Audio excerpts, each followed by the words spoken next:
দর্শক, ঈদ উল ফিতরের রাতের কোনো ফজিলত আছে কিনা সে ব্যাপারে আমরা জানবো মুফতি ফয়েজ মাহমুদের কাছ থেকে। যে আমাদেরকে একটু যদি দর্শকদের উদ্দেশ্যে বলতেন ঈদ উল ফিতরের রাতে কোনো ফজিলত রয়েছে কিনা। আলহামদুলিল্লাহ ওয়াসসালাতু ওয়াসসালামু আলা রাসূলিল্লাহ বাদ। আসলে আমাদের জন্য দুটি ঈদ, ঈদুল ফিতর এবং ঈদুল আজহা, এই দুটি ঈদের রজনীতে আমাদের জন্য ইবাদত করা এটি অবশ্যই সওয়াবের কাজ। আমরা একটি হাদিস থেকে পাই, হযরত আবু উমামা রাদিয়াল্লাহু তাআলা আনহু থেকে বর্ণিত, রাসূলুল্লাহ সাল্লাল্লাহু আলাইহি ওয়াসাল্লাম বলেন, মান কামা লাইলাতাল ঈদাইনি মুহতাসিবান লিল্লাহ, যে ব্যক্তি আল্লাহর জন্য দুই ঈদের রজনীতে ইবাদত বন্দেগী করবে, যেদিন সকলের অন্তর মারা যাবে সেদিন তার অন্তর মারা যাবে না।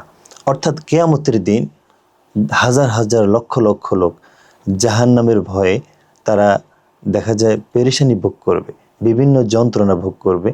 যারা এই দুটি ঈদের রজনীতে ইবাদত করবে, আল্লাহ রাব্বুল আলামিন কিয়ামতের দিন তাদেরকে আযাব থেকে মুক্ত রাখবে, তাদের অন্তর নিরাপদ থাকবে ইনশাআল্লাহ। আর পাশাপাশি আরেকটি হাদিস থেকে আমরা পাই যে বছরের 5টি রজনীতে যে ব্যক্তি ইবাদত বন্দেগী করবে তার জন্য জান্নাত ওয়াজিব হয়ে যাবে, সুবহানাল্লাহ।